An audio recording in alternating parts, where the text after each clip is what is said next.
కేంద్రపాలిత ప్రాంతమైన యానం కామశెట్టివారి వీధి గీతా మందిరంలో ఆంధ్రప్రదేశ్ బీసీ ఫెడరేషన్ ఆధ్వర్యంలో పుదుచ్చేరి ప్రభుత్వ ఢిల్లీ ప్రతినిధి మల్లాడి కృష్ణారావు నేతృత్వంలో ఆంధ్రప్రదేశ్ బీసీ ప్రతినిధుల సమావేశం గురువారం నిర్వహించారు. ఈ సమావేశంలో రాష్ట్ర బీసీ ప్రతినిధులు జస్టిస్ ఈశ్వరయ్య, డాక్టర్ విశ్వనాథన్, కుడిపూడి సూర్యనారాయణ, రెడ్డి సుబ్రహ్మణ్యం, పితాని బాలకృష్ణతో పాటు ఉభయ గోదావరి జిల్లాల ముఖ్య బీసీ నాయకులు హాజరై కార్యాచరణపై చర్చించారు. ఈ సందర్భంగా పుదుచ్చేరి ఢిల్లీ ప్రత్యేక ప్రతినిధి మల్లాడి కృష్ణారావు మాట్లాడారు. వెనుకబడిన సామాజిక వర్గాలంతా ఐక్యంగా ఉంటూ హక్కుల సాధనకు సమిష్టిగా కృషి చేయాలని కోరారు. విడిపోయినటువంటి సోదరులమైనటువంటి తెలంగాణ, ఆంధ్రప్రదేశ్ బీసీ ఎస్సీ ఎస్టీలమంతా ఒక్కటై మాకు కావలసిన హక్కులన్నీ సాధించుకోవడానికి రిజర్వేషన్లను పెంచి అది 9th షెడ్యూల్లో పెట్టించే అతి భారీ ఉద్యమానికి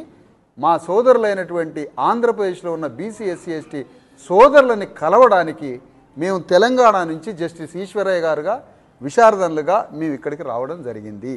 ఇది మళ్ళీ మేము పునర్నిర్మాణమై మా మిత్రత్వాన్ని, మా బంధుత్వాన్ని పునర్నిర్మించుకొని తెలంగాణ, ఆంధ్రప్రదేశ్లో రిజర్వేషన్ల ఉద్యమాన్ని పునర్నిర్మించి బీసీ ఎస్సీ ఎస్టీలకి కావాల్సిన రిజర్వేషన్ల శాతాన్ని మరింతగా పెంచి దాన్ని 9th షెడ్యూల్లో పెట్టించి తమిళనాడు తరహాలో మరి అది సాధించుకోవడానికి కావలసిన ప్రాతిపదికని, ప్రక్రియని, కార్యాచరణకి కావలసిన పునాదుల్ని ఈరోజు యానాంలో మరి మల్లాడి కృష్ణారావు గారి నేతృత్వంలో ఆ ప్రతిపాదన జరుగుతుంది. దీన్ని మరింత ముందుకు తీసుకుపోవడానికి దీని కార్యాచరణని 2వ మీటింగ్లో హైదరాబాద్లో కానీ లేదా విజయవాడలో కానీ మరొక సమావేశంలో దీనికి సంపూర్ణ కార్యాచరణని రూపొందించబోతున్నామని ఈ సందర్భంగా తెలియజేస్తున్నాం. దాదాపు 85% ఉన్న జనాభా యొక్క ప్రతినిధులను పిలిచి ఈ యానాములో ఒక ఫ్యూచర్ కోర్స్ ఆఫ్ యాక్షన్ అంటే భవిష్య కార్యక్రమాన్ని ఆలోచించుకోవడానికి, ఈ మేధో మదనము చేయడానికి, అందులో ఎలక్షన్స్, లోకల్ బాడీ ఎలక్షన్స్ ఇప్పుడు 2 నెలల్లో 3 నెలల్లో వస్తున్నాయి కాబట్టి అందులో తమిళనాడు లాగా మినిమం 69% రిజర్వేషన్స్ లోకల్ బాడీస్లో కాదు విద్యా ఉద్యోగాలలో కూడా సాధించుకోవడానికి ఒక ప్రణాళిక రూపేణ మనం ముందుకు వెళ్ళి ఒక చట్టాన్ని తయారు చేసుకొని గవర్నమెంట్కు ఒక రిప్రజెంటేషన్ చేసి ఈ యొక్క ఉద్యమాన్ని నలుమూలల ఆంధ్రప్రదేశ్లో నిర్మించి ఒక బలమైన ఒత్తిడి తెచ్చి వాళ్ళని కన్విన్స్ అయ్యేటట్లు చేయకపోతే వాళ్ళకే నష్టమవుతుందని ఒక ఇంప్రెషన్ ఇచ్చే విధంగా ముందుకు వెళ్ళాలని ఈరోజు ప్రణాళిక రచింపడం జరిగింది. కాబట్టి సునాయాసంగా ఆంధ్రప్రదేశ్లో 69% రిజర్వేషన్స్ సాధించుకోవడానికి ఒక సువర్ణ మల్లాడి కృష్ణారావు గారికి,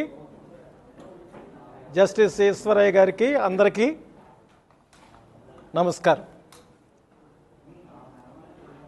ముఖ్యంగా మీకు ముందుగా మనవి చేసేది ఏమిటంటే ఈ యానంలో ఏర్పాటు చేసినటువంటి రౌండ్ టేబుల్ కాన్ఫరెన్స్ ఏ పొలిటికల్ పార్టీకి అనుకూలం కాదు, వ్యతిరేకం కాదు. అలాగని ఏ కులానికి వ్యతిరేకం కాదు, అనుకూలం కాదు. ఒక కుటుంబంలో కొడుకు కూతురుంటే సమానంగా మన ఆస్తి ఎలాగా పంపకాలు జరుగుతున్నాయో అలాగే భారతదేశంలో ఉన్నటువంటి ఈ సంపద దామాషా ప్రకారంగా అందరికీ పంచాలనేదే మా మెయిన్ ఉద్దేశం. దేశానికి స్వాతంత్రం ఈరోజు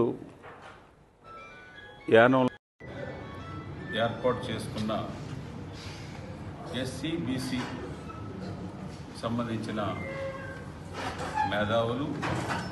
ఆ సంఘ ప్రతినిధులు 4 గంటలు ఇక్కడ సమావేశమయ్యి ఎస్సీ ఎస్టీ బీసీల కోసం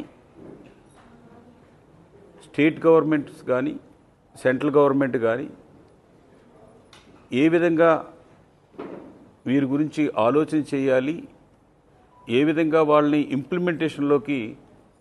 ఈ ఉన్న డిమాండ్స్ని ఇంప్లిమెంటేషన్లో తీసుకురావాలన్న దాని మీద జస్టిస్ ఈశ్వరయ్య గారు వారు అలాగే మిగిలిన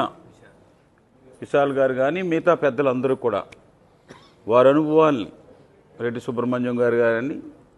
కుడుపూడి సూర్యనారాయణ గారు కానీ వెంకటేశ్వరరావు కానీ అందరూ ప్రతి ఒక్కరు కూడా ఇక్కడ ఉన్న వీరు అందరూ కూడా మీటింగ్లో ఉన్న వారందరూ అనుభవాల్ని ఒక 10-15 రోజుల్లో ఇటు ఆంధ్రప్రదేశ్ ప్రభుత్వానికి అలాగే తెలంగాణ ప్రభుత్వానికి పుదుచ్చేరి ప్రభుత్వానికి ముఖ్యంగా ఈ 3 రాష్ట్రాల్లో ఉన్న ఇబ్బందులు, తెలంగాణలో ఒక రకమైన ఇబ్బందులు, ఆంధ్రాలో ఒక రకమైన ఇబ్బందులు, అలాగే భారత ప్రభుత్వంతో డబుల్ ఇంజన్ గవర్నమెంట్లో ఉన్నవి ఇది పుదుచ్చేరి అలాగే ఆంధ్రప్రదేశ్, ఇవన్నీ దృష్టిలో పెట్టుకుని ఆ ప్రభుత్వాల ద్వారా కూడా మేమిచ్చే రిప్రజెంటేషన్ని